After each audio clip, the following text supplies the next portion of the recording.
Pessoal, vamos falar sobre a situação na Ucrânia. Hoje, dia 25 de fevereiro, são 8 horas da manhã aqui no Rio de Janeiro, 1 hora da tarde em Kiev, no momento que eu gravo esse vídeo. E neste momento vocês podem ver todo o território da Ucrânia está com alerta de ataque aéreo. Aparentemente 4 MiG-31K, que são aqueles aviões russos que podem lançar os mísseis Kinzhal, né? Que é um míssil muito veloz lá da Rússia. Alguns dizem que é hipersônico. Normalmente isso é treinamento, então o mais provável é que não aconteça nada hoje, né? Mas você sabe, hoje pode ser diferente e existe mesmo uma movimentação atípica em muitas bases aéreas russas no dia de hoje, então pode ser que venha algum ataque grande russo hoje lá na Ucrânia. Vamos torcer para que não, até o momento não tem nada. Os russos conseguiram alguns avanços significativos aqui em Bakhmut, tomaram a boa parte da cidade de Berivka, e a luta é grande em Yahidne, no norte de Bakhmut, né? Mas também os russos avançaram no leste de Bakhmut. A situação lá é difícil, mas está dentro do planejado pelos ucranianos. Lembra, o grande objetivo ucraniano ali é desgastar as tropas russas. Em algum momento os ucranianos vão mesmo abandonar Bakhmut. O ideal só é fazer isso com o máximo de custo para os russos em termos de tropas, né? Há quem diga que a degradação das forças russas na região é tão grande que já está se abrindo a possibilidade de um contra-ataque bem significativo ucraniano ali na região de Bakhmut. Mas vamos ver o que vai acontecer nos próximos dias. A televisão chinesa mostrou um mapa completamente absurdo, com base naquela proposta de paz chinesa lá que teve ontem, um mapa que foi criticado por todo mundo, inclusive virou até piada. E por falar de planos de paz malucos e sem sentido, o Zelensky convidou o Molusco para ir lá na Ucrânia e prometeu considerar a proposta de paz dele, né? A gente sabe que, na verdade, o que o Zelensky espera é, com o Lula indo a Kiev, ele ter a oportunidade de ver presencialmente os horrores da guerra e talvez ser convencido a colaborar do lado certo nessa guerra, né? O Zelensky foi diplomático, foi conciliador. Infelizmente é inútil esse movimento dele. Lula não é apenas um covarde que entendeu errado a situação da guerra, não, ele é do mal, ele é um corrupto, um socialista corrupto que adora apoiar ditaduras. Se o Lula for apoiar alguém nessa guerra, ele vai apoiar o Putin, né? Zelensky teria mais sucesso se tivesse tentado isso com o Bolsonaro. Infelizmente não teve a oportunidade, né? O melhor mesmo nesse caso, infelizmente, é a comunidade internacional ainda tem essa ilusão de que pode convencer o Lula. Não, não pode. O ideal é começar mesmo com retaliações ao Brasil. Parece que essa será a linha de ação da Europa, né? Já foram os tanques brasileiros que foram proibidos a exportação pela Alemanha e agora estão falando em proibições da Embraer. Quem sabe assim o governo do ladrão de 9 dedos aprende, né? Vamos falar sobre esses e outros assuntos em detalhes. Essas notícias foram sugeridas por Carro do Ovo, o Fantástico Mundo de Quem Fez o L e várias outras pessoas. Obrigado aí ao pessoal que sugeriu a notícia. Obrigado a você que está assistindo o nosso vídeo. Se você gosta do nosso conteúdo, por favor, deixe o seu like, se inscreva aqui no canal, né? Pois bem, como vocês podem ver, nesse momento toda a Ucrânia está com alarme de ataque aéreo.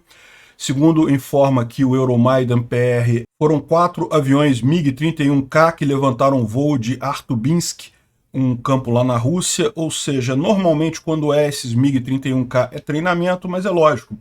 Se a gente está vendo esse treinamento esses dias todos, em algum momento eles estão treinando para alguma coisa, não é mesmo? Então existe um temor de que seja hoje o motivo pelo qual eles estavam treinando esse troço todo, né? E lembra, esse míssil Kinzhal é um míssil que os russos dizem ser hipersônico, tem controvérsias aí, algumas pessoas dizem que não é essa coisa toda, mas ainda assim é um míssil muito rápido e os ucranianos não têm, no momento, nenhum sistema capaz de impedir esses mísseis. Então, se esses mísseis forem lançados, eles vão atingir o alvo, isso é um problema, podem causar muitos danos à infraestrutura ucraniana, né? Mas por hora não tem nada. Por hora é só mais um treinamento. Vamos ver o que acontece amanhã. Qualquer coisa eu trago as novidades, né? Também na região ocupada de Donetsk está uma movimentação muito grande de helicópteros russos ali na região. Pode ser que eles estejam armando alguma coisa por ali, mas pode ser também que seja só atividade normal deles lá, né? O que a gente sabe que os ucranianos têm feito aí há vários dias já é atingir as bases russas em Mariupol, né? Ontem, de novo, de ontem para hoje, novamente, os ucranianos atingiram uma base lá em Mariupol, um incêndio muito grande, munição explodindo e coisa e tal. Realmente mais um ataque bacana ali, né? Como eu falei para vocês, a gente não sabe se os ucranianos estão usando uma nova arma para atingir Mariupol ou se estão usando o HIMARS mesmo. Em tese, se eles conseguirem colocar um caminhão do HIMARS próximo da linha de frente, eles conseguem sim atingir Mariupol. O importante é que eles têm as informações de onde estão essas concentrações de tropas e já estão agilizando o processo para os russos ali, né? O pessoal não precisa nem chegar na linha de frente, já morre antes. Esse daqui foi um outro caso em Perevalsk, em Luhansk. Aqui é um grande galpão, tá vendo? Que foi atingido por HIMARS lá na região ocupada de Luhansk. Tá aqui as evidências dos foguetes HIMARS que foram lançados ali. A gente não tem informação exatamente do que tinha aqui, se era concentração de tropas, se era um armazém de munição e blindados e coisa e tal, mas foi atingido já há alguns dias. Tá a imagem do cara da plaquinha russo aqui para confirmar isso, né? Por falar em ataques ucranianos, um curioso caso aqui que um propagandista russo descreveu um ataque de sucesso de um drone kamikaze FPV, né, ucraniano. Segundo ele está dizendo aqui, num setor, o nome do propagandista é Vladlen Tatarsky, e em algum ponto da linha de frente, um drone kamikaze ucraniano entrou bem dentro do compartimento do tanque, né? O comandante havia saído do tanque para mandar alguma informação importante.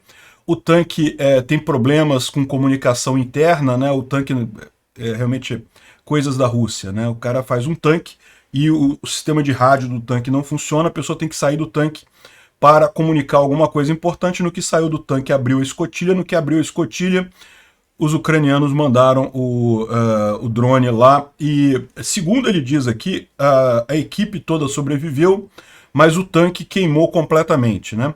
A equipe do tanque ter sobrevivido não é estranho, porque a equipe do tanque são 3 pessoas. Então, em tese, se realmente a coisa entrou, explodiu, deu tempo do pessoal sair ali, tudo bem, né? Mas, de qualquer forma, foi um tanque que custa aí milhões de dólares, destruído por um dronezinho que custa só 350 a 400 dólares, né? Até caro esse drone, até bom esse drone aí, né?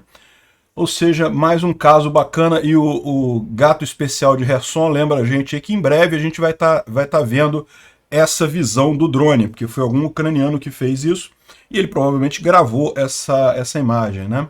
Em Vuhledar, de novo, de ontem para hoje, os russos tentaram avançar novamente com aquele grupo de pessoas seguido por tanques e coisa e tal, e mais uma vez foi a tragédia que é todas as vezes que eles tentam isso, foi o tanque destruído, as pessoas mortas e coisa e tal. Mais uma vez aqui você vê o pessoal russo tentando escapar aqui do tanque, fugir, coisa e tal. Enfim, Vuhledar é impressionante realmente como os russos tentam e não conseguem nada ali, né? Agora, infelizmente, em Bakhmut eles tiveram algum avanço sim. Nessas imagens aqui são a confirmação de que eles tomaram pelo menos uma boa parte de Berivka. As forças russas tomaram controle da parte norte de Berivka, pelo menos. As imagens não podem ser geolocalizadas de forma adequada, né? Não dá para ver muito bem aqui o ambiente, mas parece que tanto ucranianos quanto russos concordam que a cidade perdeu uma grande parte dela, né? Vamos entender aqui o que ele está dizendo. Os russos conseguiram avançar além da M03, né, como a gente falou, a partir de Paraskovivka, e estavam atacando Berivka bastante. Ontem eles já falaram que capturaram Berivka, mas de fato, mesmo hoje, não capturaram ainda, tá? Porque segundo o exército ucraniano, ainda há luta na cidade. O que eles capturaram foi a parte norte da cidade. Se você olhar aqui, Berivka, tem um rio que corta a cidade. Aqui é um córrego pequeno, não é um grande rio. Aparentemente os russos estão nessa parte norte aqui, mas a parte sul, embora nesse mapa aqui esteja aparecendo em vermelho como controlado pelos russos, a parte sul ainda estaria em controle dos ucranianos, né? Agora, veja, essa cidade aqui é uma cidade muito pequena, tá um negócio mínimo, não tem nada de significativo aqui. A questão toda os russos estão avançando mais um pouco, né? E daqui a pouco eles podem começar a ameaçar a O0506, que é essa estrada que passa aqui. Isso seria muito crítico para os ucranianos, porque a gente sabe que o plano dos ucranianos não é defender Bakhmut a todos os custos, né? Ou seja, o que eles pretendem aqui é justamente desgastar ao máximo as tropas russas e depois sair da cidade, não tem problema nenhum. Bakhmut não é uma cidade estratégica. Só que se os russos ameaçarem a O0506, que é a grande via que restou aqui para os ucranianos, isso é um problema, principalmente porque neste momento, no inverno, ainda tem solo congelado por aqui, então além da O0506, os ucranianos podem usar várias outras estradas secundárias que passam por aqui, que são estradas de terra, mas estão congeladas, então dá para usar sem problemas. O problema todo, como a gente sabe, que já está chegando a temporada do descongelamento lá na Ucrânia. Então daqui a pouquinho, estradas de terra vão estar inutilizáveis. Então a única alternativa ucraniana para tirar as tropas que estão em Bakhmut vai ser a O0506. A T0504, que é aqui de baixo, né, que está aqui como N32, ela foi liberada pelos ucranianos, os ucranianos já afastaram os russos daqui, mas ainda é bastante arriscado usar ela, ainda está sob controle de fogo dos russos. Então é preocupante isso daqui, mas é aquele negócio, né? Os ucranianos, os russos estão avançando à custa de muita morte, de perderem muito material, muitos combatentes, né? Aqui também os ucranianos atingiram um grupo de avanço russo ao norte de Yardne. Yardne é essa outra cidade aqui, que ainda está nas mãos dos ucranianos, segundo os russos eles já tomaram Yardne também. Mas isso é falso, não tomaram ainda, a briga ainda está acontecendo aqui. É uma briga muito feroz, ida e volta nisso daí, mas vamos ver o objetivo final, né? E não é só nesses dois pontos que os russos avançaram, não. Também no leste de Bakhmut houve uma altercação aqui com ucranianos atingindo tropas russas aqui com blindados, né? Dá para ver esse vídeo aqui embaixo. Isso foi geolocalizado bem nesse ponto aqui, ou seja, é bem próximo já do rio Bakhmukta. Se você olhar aqui, esse aqui é o rio que divide a cidade. A gente sabe que os ucranianos já estão se preparando para abandonar a parte leste da cidade, a maior parte deles já está na parte oeste, a oeste do rio, né, Bakhmutka, e aparentemente isso foi logo aqui, ou seja, os russos já estão chegando próximos ao rio aqui, né. Vocês lembram, alguns dias atrás, os ucranianos fizeram um grande contra-ataque aqui, retomaram boa parte da cidade de Bakhmut, que já havia sido perdida para os russos, né. Toda essa parte residencial aqui, essa parte nordeste da cidade tinha sido toda tomada pelos russos. Aqui também, os ucranianos fizeram um contra-ataque aqui, expulsaram os russos bastante dessa área aqui. Mas eu avisei vocês naquela época que o objetivo desses contra-ataques ucranianos não era livrar Bakhmut, era simplesmente causar danos no inimigo, né? E de fato, eles obrigaram agora os russos a avançar novamente. Aparentemente, eles já avançaram mais um tanto aqui, já tomaram novamente aqui a parte leste. Não sei se os ucranianos agora vão retroceder para a parte oeste aqui ou vão fazer mais um contra-ataque para causar mais danos ainda nos russos. Vamos ver qual vai ser a ideia deles lá, né? Tá aqui a geolocalização que o pessoal fez. É realmente impressionante como é que essas técnicas de OSINT, né, o pessoal consegue identificar com precisão em que ponto cada coisa está acontecendo. É uma guerra que nunca houve uma guerra tão bem documentada como essa guerra da Ucrânia. Praticamente você consegue acompanhar com imagens toda a guerra. E é por isso que a gente vai falar hoje sobre um outro fenômeno que está acontecendo na internet, que chega a ser cômico, né? Que tem gente dizendo que a guerra não existe, é fake. Mas a gente vai falar disso mais adiante, né? Repara como é que o detalhe que você tem sobre as informações, né, as imagens lá do que está acontecendo. Ah, sim, isso aqui é uma imagem impressionante de um veículo de artilharia blindado ucraniano atingindo uma posição russa ali no norte de Bakhmut, né? E o Tendar está colocando isso daqui como essa é a estratégia principal ucraniana em Bakhmut, né? Que é destruir forças russas, diminuir a capacidade russa de ataque. Os russos estão botando tudo ali para tentar avançar. A ideia ucraniana não é segurar Bakhmut a qualquer custo, mas simplesmente causar danos aos russos, e isso eles têm conseguido com muito sucesso. Tanto sucesso que os russos estão chegando a situações desesperadas. Então, segundo o GSUA, que é o serviço secreto ucraniano, ele falou que para prevenir deserção de mobilizados na frente de batalha ou sabotagem, No dia 23 de fevereiro, 200 policiais do regimento Armat foi enviado para a área de Bakhmut pelos russos, tá? O Armat são os Kadyrovitas, é o pessoal do Kadyrov lá que é famoso por esse tipo de trabalho. O trabalho deles é justamente impedir a deserção dos mobilizados russos ali em Bakhmut. Se eles não forem para frente, se eles tentarem recuar, o pessoal do Armat mata eles de qualquer forma. Então realmente mostra o desespero dos russos para conseguir manter essa força ali em Bakhmut. E como traz o Chris O aqui, houve uma mensagem recente num canal de Telegram russo chamado VCHKOGPU, não sei o que isso significa, mas basicamente o que eles estavam falando é que justamente a quantidade enorme de perdas e a falta de reservas do grupo Wagner está começando a gerar uma dificuldade deles de defender o território que eles capturaram lá em Bakhmut. Então, se você lembra bem, né, os Wagneritas eles tomaram aqui Soledar, depois continuaram aqui para Blahodatne e seguiram mais um pouco a norte, também aqui agora em direção a Bakhmut, ou seja, eles tomaram um bocado de território aqui. E a situação é a seguinte, eles não estão com tanta capacidade assim para manter esses territórios. Então, o que ele está colocando aqui é que a situação é desesperadora, porque eles não têm essa capacidade, né?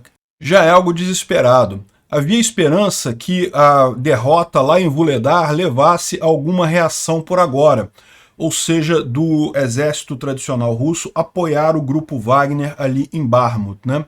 Mas no final das contas, o Prigozhin, que prometeu coisas lá para o Wagner, não está conseguindo cumprir também. Não tem chance do Wagner estar numa posição vitoriosa com a falha do exército russo de forma geral. Não tem como Wagner ganhar com o exército russo perdendo. Em princípio, os convictos, né, os prisioneiros, eram enviados como tropa de assalto, como um moedor de carne lá. Isso era esperado que houvesse uma mudança, uma promoção lá em Bakhmut. Mas não tem como terminar os contratos antes disso. E no ritmo atual de consumo desses recursos, os criminosos vão acabar, ou seja, o pessoal que eles usam para fazer essas ondas humanas vão acabar, e sem o resultado que eles pretendem. E isso pode ser o fim da orquestra do Wagner, né? Ou seja, o grupo Wagner está com um problema, primeiro de falta de pessoal, né, de pessoas para fazer os assaltos, e isso é compreensível, mas o segundo é mais profundo, que é a questão da artilharia, falta de munição. Quanto mais território é tomado, mais homens são necessários para controlar esses territórios, e também mais artilharia para você se defender ali, né? E aí tem o risco, o Wagner não tem reservas dele próprio. Se de repente a Força Armada Ucraniana fizer uma grande ofensiva ali na região de Bakhmut, o Wagner não tem linhas defensivas. Cada metro de progresso em Bakhmut foi conquistado com uma montanha de corpos.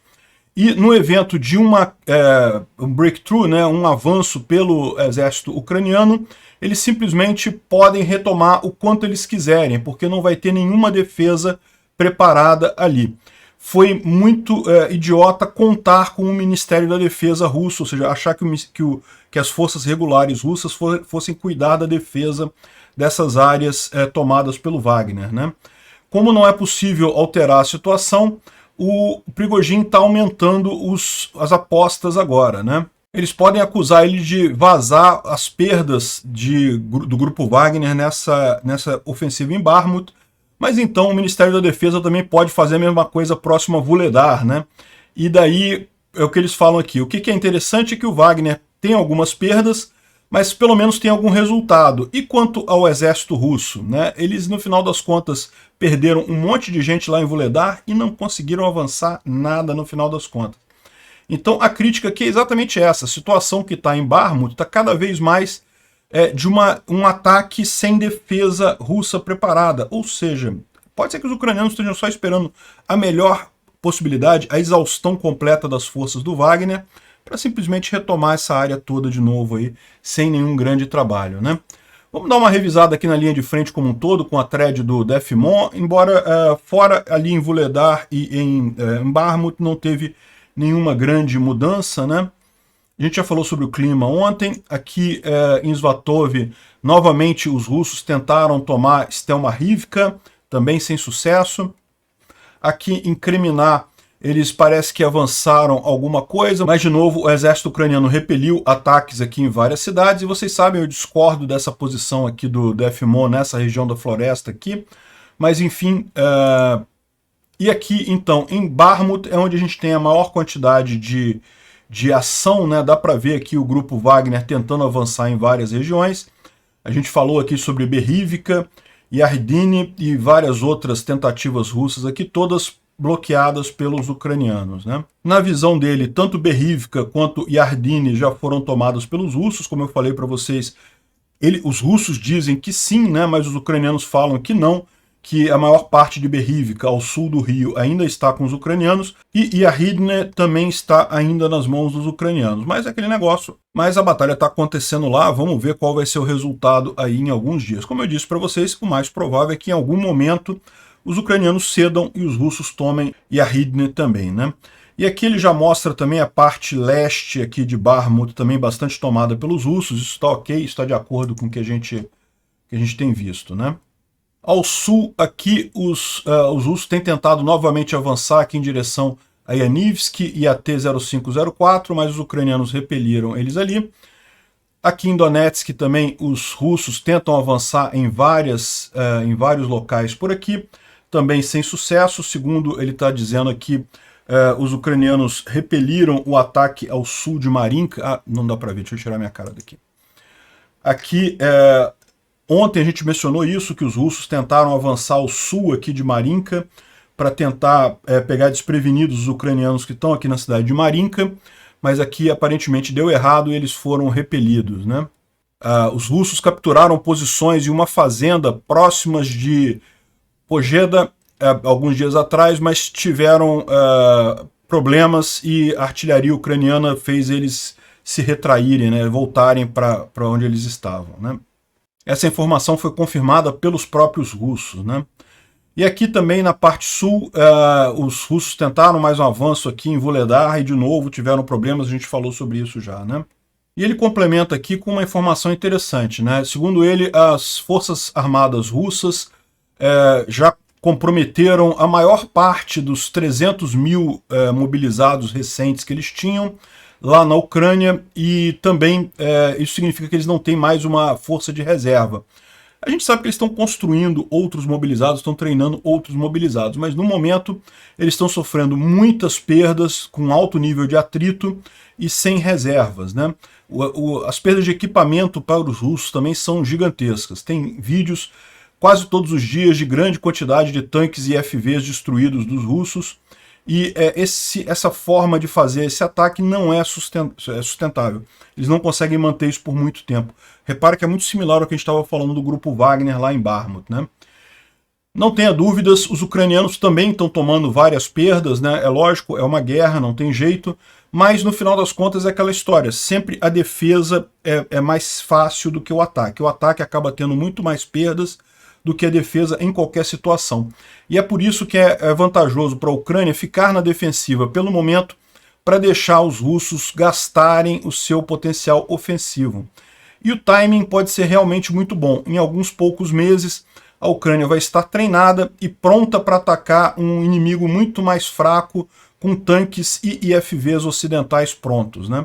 E a gente vai ver que já estão chegando os tanques, realmente já estão chegando todo o equipamento militar ocidental. Muito em breve, em alguns meses, a gente vai ver essa grande ofensiva ucraniana aí que a gente está imaginando, né? Bom, o Instituto para Estudo da Guerra, ele fala sobre ainda os russos não falarem nada sobre o aniversário da invasão em larga escala da Ucrânia, né? Ou seja, teve aquele discurso do Putin, mas mesmo ali ele não falou nada sobre a invasão em si, pelo motivo simples que ele não tinha nada para comemorar. Eles falam aqui sobre o plano da China, que ridículo aquele plano da China, a gente vai falar sobre ele mais um pouquinho, e não tem nenhuma outra grande novidade nisso daqui, né? Bom, um fenômeno curioso tem acontecido na internet, como diz aqui esse Catturd aqui, que aparentemente é um verificado aqui do Twitter, que olha só, se você olhar a Guerra do Vietnã, tem um monte de imagens da guerra do Vietnã, horas e mais horas de vídeo, né, da guerra e coisa e tal, e na Ucrânia não tem nada. Eu não sei o que esse pessoal pensa da cabeça. Eles procuraram, porque, né, é só procurar. Eu mostro todos. Aliás, eu gostaria de mostrar mais imagens da guerra, mas eu não posso mostrar porque o YouTube limita o alcance do vídeo se você mostrar muita imagem de combate, até desmonetiza dependendo do caso. Então, no final das contas, mas se você procurar no Twitter, tem milhares de imagens. Nos canais de Telegram tem milhares de imagens da guerra, mas segundo o cara, não tem nada na Ucrânia. Nós não temos vídeos, não temos detalhes diários de atualizações, gráficos explicando como a guerra está indo, quem controla que terra. Cara, esse cara, aquele negócio, ele se escondeu na terra, né? E aí, olha só, ninguém tá me falando nada. Aliás, tem até um meme que o pessoal fez aqui embaixo, né? Eu estou cego, eu não estou vendo nada. Só por isso, porque eu faço todo dia aqui no Brasil essa atualização da guerra. Nos Estados Unidos tem vários youtubers também que fazem isso. Enfim. E daí ele está dizendo aqui que tudo é, na verdade, uma grande montagem, não existe guerra de fato. Esse pessoal é maluco. Aí tem um outro maluco aqui que está falando aqui, ó, esse Steve Peters, que é um jornalista conhecido lá nos Estados Unidos, está dizendo que, olha só, tá vendo essa imagem do prédio aqui em fevereiro de 2022, todo destruído aqui? Olha só como é que tá a imagem do prédio em fevereiro de 2023. Tá vendo como é que é tudo falso? É tudo montagem, não aconteceu nada nessa guerra de fato e coisa e tal. É tudo... Olha a ideia do cara, né? Não, o que aconteceu aqui foi muito simples. Esse prédio foi de fato atacado em fevereiro de 2022. É um prédio nos arredores de Kiev, no subúrbio de Kiev. Foi atacado de fato. O que aconteceu foi isso daqui, ó. Em um ano, os ucranianos botaram os guindastes aqui, botaram os andaimes, desmancharam a parte de cima do prédio, acima da área onde ele foi destruído, tiveram que reconstruir tudo aquilo ali, reconstruíram a parte toda do prédio. Então, na verdade, isso aqui mostra a capacidade ucraniana de refazer toda essa... de corrigir esse dano, né, da guerra lá na Ucrânia, né? E o Pateta aqui dizendo, não, tá vendo, é tudo mentira, não tem guerra nenhuma, não existe isso. Eu fico imaginando o que passa na cabeça dessas pessoas, né? Mas enfim, não deixa de ser engraçado isso daí, né? Bom, falando sobre armas diferentes, essa ideia aqui eu achei muito interessante. Isso aqui é um drone que está sendo desenvolvido lá na Ucrânia, em que dá para ver que é um drone bem grande, não é um dronezinho, né? É um drone significativo, é um hexacóptero, né? Porque tem 6 hélices, né? E ele carrega uma metralhadora aqui, meu. Você imaginou isso? Tu vai com um drone, mira onde você quer e metralha a região. Realmente é impressionante isso daqui. É realmente impressionante. Eu fico imaginando a dificuldade que deve ser manter a estabilidade de um drone com uma metralhadora. A metralhadora tem recuo, né? E recuo muito forte. E você manter essa estabilidade desse drone no ar, eu fico imaginando realmente a dificuldade que é isso daqui. Mas bacana, parece uma coisa interessante. Está em teste ainda, mas talvez seja usado aí na guerra em algum momento pelos ucranianos. Outra notícia excelente é que chegaram os Leopard 2 lá na Ucrânia, né? A gente já falou sobre isso ontem, que ontem iria chegar e coisa e tal, de fato chegaram. Hoje a gente tem um monte de imagem dos tanques Leopard, foram só 4 que chegaram por enquanto. E ainda não vão direto para a linha de frente, a Ucrânia vai usar eles para treinar mais gente na operação dos tanques, né? É lógico, alguns ucranianos foram para a Alemanha para serem treinados, mas o ideal é que esses que foram treinados na Alemanha sirvam como replicadores do conhecimento para treinar mais soldados nesses tanques. É provavelmente o que eles vão fazer agora, enquanto esperam chegar os demais, e para tudo estar pronto lá na primavera para a grande ofensiva ucraniana, né? Excelente notícia aqui.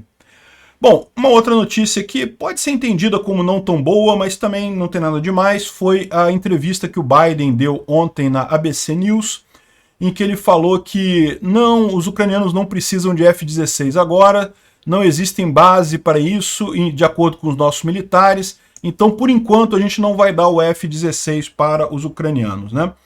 E aí, é lógico, isso é um banho de água fria, o pessoal estava querendo esses F-16, né? Os aviões americanos são muito bons, e você lembra, já tem piloto ucraniano sendo treinado no F-16 desde julho do ano passado. Então a Ucrânia já tem gente capacitada para operar esse avião. O que o Biden falou foi justamente que ele está descartando por agora a requisição de F-16. Então, a outra forma de você entender essa frase dele é que, ó, por enquanto. Provavelmente isso tem a ver também com os acordos que ele fez com os outros países da Europa, né? Muita gente ali na Europa tem aquele medo de escalar o conflito e coisa e tal. A França, a Alemanha são meio reticentes. Então talvez a condição para o pessoal entregar os tanques todos que estão indo agora fosse justamente esperar um pouco com os aviões. Não tem problema, eu acredito que realmente o tanque é muito mais útil para a Ucrânia. Tanque e mísseis de longo alcance são muito mais úteis para a Ucrânia do que aeronaves num primeiro momento, mas é lógico, vamos ver. Eu acredito que ainda vai vir aí os F-16 para a Ucrânia. E outra coisa que o Biden falou nessa entrevista foi que eu não vi nada naquele plano de paz chinês que seria benéfico para qualquer pessoa que não seja a Rússia. E é verdade. A gente falou sobre aqueles pontos lá do plano de paz chinês, eram 12 pontos. O único ponto que tinha alguma coisa interessante era o primeiro, que falava respeito à soberania. Mas esquecia de lembrar que respeitar a soberania da Ucrânia é a Rússia sair do território da Ucrânia, né? É óbvio isso, mas não estava escrito ali naquele documento. E os outros pontos todos eram favoráveis à Rússia.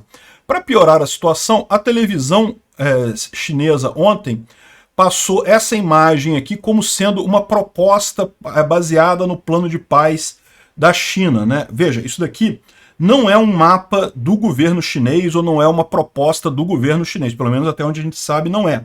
Isso aí foi alguma coisa inventada por um jornalista lá, né? De qualquer forma, é algo completamente absurdo. Olha a ideia dos caras. Primeiro que eles entregam toda Luhansk e Donetsk inteira para os russos. Não, como assim? Tem que entregar tudo para os russos. Também boa parte de Zaporizhia e Kherson para os russos, é Crimeia também. Como é que você faz um plano dizendo que integridade territorial tem que ser respeitada e entrega um monte de pedaços de um território de outro país, assim, do nada, né? Já estão dando isso aqui como sendo da Rússia. E aí ainda estão propondo uma zona demilitarizada a leste do rio de Dnipro. Gente, isso daqui não tem lógica nenhuma, isso daqui, meu amigo. Isso aqui é pedir para a Rússia invadir isso daqui a 3, 4 anos, né? Porque lógico que vai estar desmilitarizado essa região aqui. Pronto, o Putin já está aqui, ó, do lado de Kiev aqui, ó. Um absurdo isso, esse aqui não tem nada a ver. Eu quero acreditar que isso daqui não é um mapa do governo chinês ou nada sério, foi só um jornalista idiota, sem informação insuficiente, que desenhou essa porcaria aqui, né? Mas pelo menos serviu para gerar um monte de memes, né? Por exemplo, a contraproposta que o pessoal fez, legal, zona demilitarizada é importante, realmente, que tal a gente fazer a zona demilitarizada em Belarus e na Rússia, né? Ao invés de fazer na Ucrânia, respeita a integridade territorial, e aí os russos fazem uma zona demilitarizada na fronteira deles, de forma que eles, né, criaram o mesmo colchão que eles têm tanto medo da OTAN e coisa e tal, criaram o mesmo colchão aqui, ó, pronto, resolvido o problema. É só a Rússia fazer a demilitarização na zona dela, né? Outra gente publicou aqui que, poxa, olha só, uma solução para o problema chinês também, com Taiwan. Fácil de resolver o problema da China com Taiwan, né? Você bota Taiwan aqui, você cria uma zona demilitarizada nessa região da China para evitar conflitos com Taiwan, e a China fica só com esse lado de cá, com o exército chinês, né? Ou seja, gerou um monte de memes, esse tipo de coisa, realmente não tinha lógica nenhuma essa proposta, que, de novo, não foi a proposta do governo chinês, foi um apresentador de televisão lá que saiu com esse mapa maluco ali, né? Agora, é verdade que o Igor Girkin, né, o Igor Strelkov, aquele criminoso de guerra ali, ele tá falando aqui que a expectativa para ele, a única chance que os russos têm é se conseguirem um Land-Lease chinês. E não vão conseguir não, tá? Pode ser que a Rússia consiga alguma ajuda chinesa militar? É possível que sim, pode ser que consiga alguma coisa. Mas um Land-Lease chinês, um apoio aberto de mandar equipamento para a Rússia, meu amigo, a China não vai fazer isso, sabe por quê? Porque ela tem medo das sanções, ela sabe que no mundo que já está sancionando a Rússia, para sancionar também empresas chinesas pouco custa, e a China tem muito a perder com isso, a economia dela já não está essas coisas todas, e se é verdade que o mundo depende muito da China, a verdade é que a China também depende muito do resto do mundo. Justamente por isso que é muito pouco provável a China abrir ajuda direta para a Rússia de forma ampla, né? Por outro lado, isso mostra também aquilo que a gente falou, que a Rússia está perdendo tanto equipamento, tanto material, que no final das contas está ficando sem chance nessa guerra. Se a única chance da Rússia é um Land-Lease, então a Rússia não tem chance. E por falar em sanções, a Comunidade Europeia, a União Europeia, aprovou o 10º pacote de sanções da Rússia, né, no aniversário da invasão. Não foi um pacote de encher os olhos assim, né, mas teve mais algumas sanções contra a Rússia. É muito importante isso ser mantido, esse aumento de sanções com o tempo, exatamente para criar esse efeito desmotivador, né. Foi basicamente controles restrições de exportação de material de dual use, né? Dual use é que pode ser usado para ofensiva, de forma letal, né? E também a restrição de indivíduos e entidades que suportam a guerra dentro da Europa e também medidas contra a desinformação russa. Então isso foi o 10º pacote de sanções. De novo, não foi aquele pacote de sanções mais maravilhoso do mundo, mas é importante ir sempre fazendo mais um pouco para dificultar cada vez mais a vida dos russos. A gente sabe que, ao contrário do que diz a propaganda russa, que as sanções não funcionaram e coisa não, sim, as sanções funcionaram, a situação russa é muito complicada em termos econômicos, né? E uma prova disso é uma imagem que foi gravada aqui de um Boeing 737 tendo que fazer um pouso de emergência em Krasnoyarsk, na Rússia, depois de uma falha que gerou a despressurização da cabine, né? E o controle de despressurização de Sochi falhou. Sochi é a origem do voo, né? Então eles teve que fazer um pouso de emergência. Cada vez mais os russos estão voando em sucatas voadoras porque eles não conseguem fazer manutenção dos aviões. O Ocidente revogou as licenças desses aviões. A Rússia encampou os aviões, falou, não vamos devolver nenhum avião. E é aquilo que a gente falou, os aviões vão ficar sem manutenção, a tendência é cada vez estarem pior. Isso daí, mais um avião fazendo pouso de emergência com problemas lá na Rússia. Andar de avião na Rússia virou um risco enorme, né? A gente tem aqui uma reportagem de uma jornalista que fala que o Putin acha ainda que vai conseguir ganhar a guerra na Ucrânia.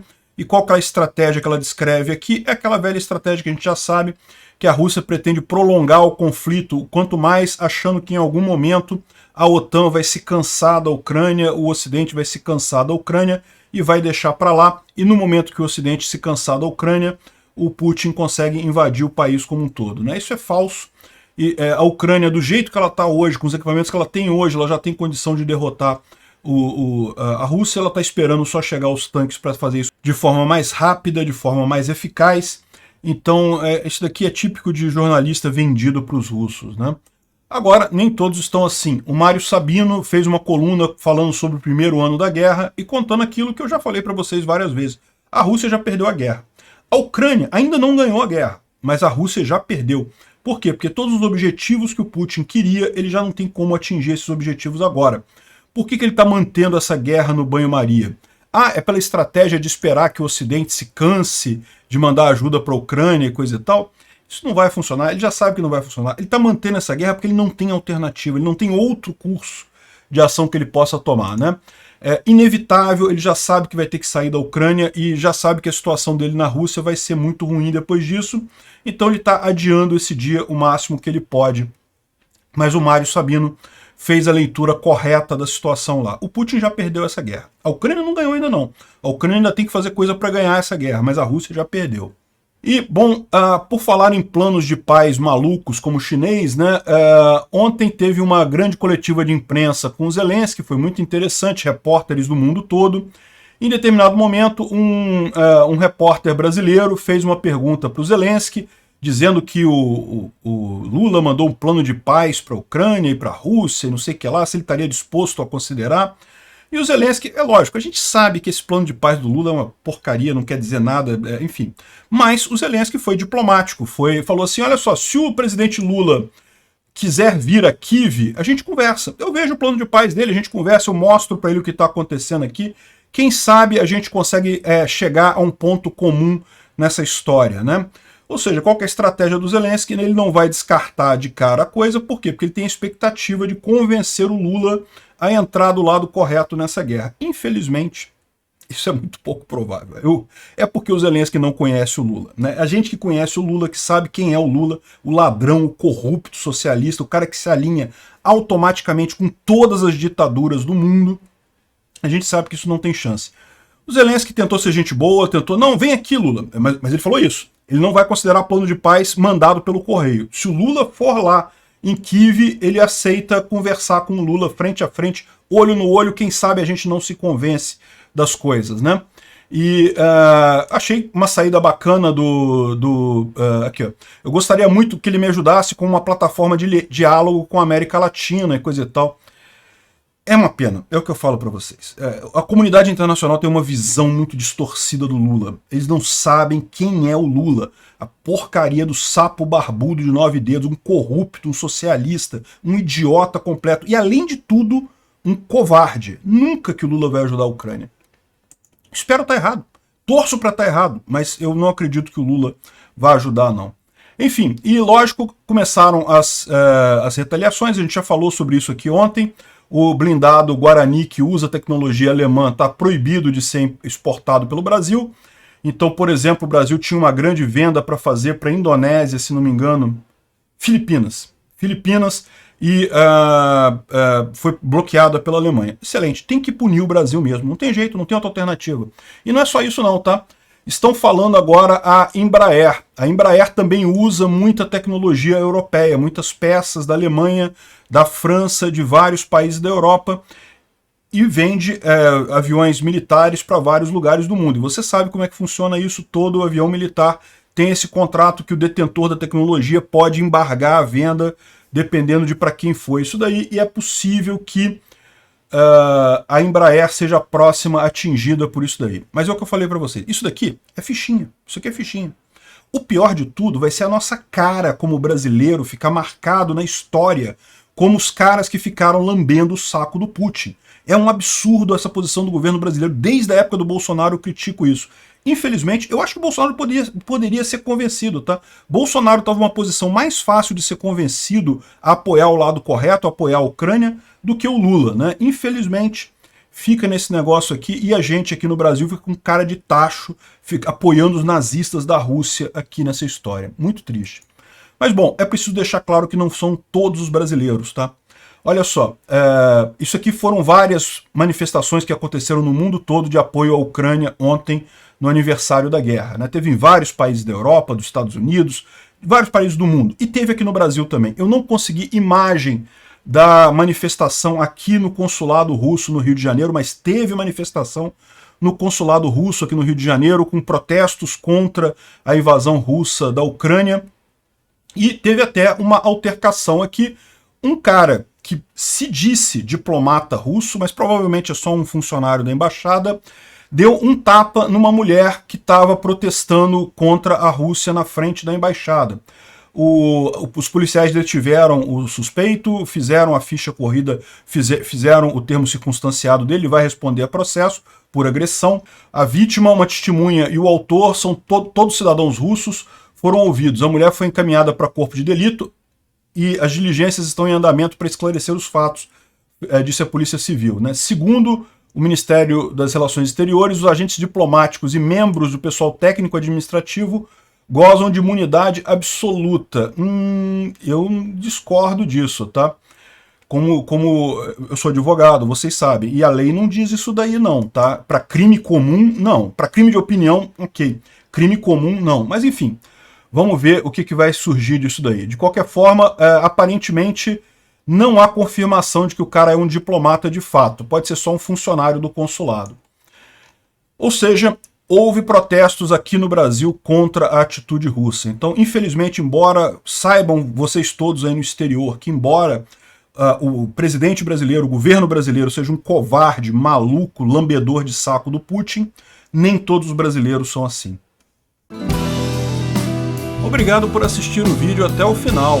Além de curtir, compartilhar e se inscrever no canal, considere se tornar patrocinador com valores a partir de R$ 1,99. Clique no botão Seja Membro abaixo para saber as condições e vantagens de patrocinar o canal. Mais informações sobre o nosso projeto, visite nossos sites indicados na tela.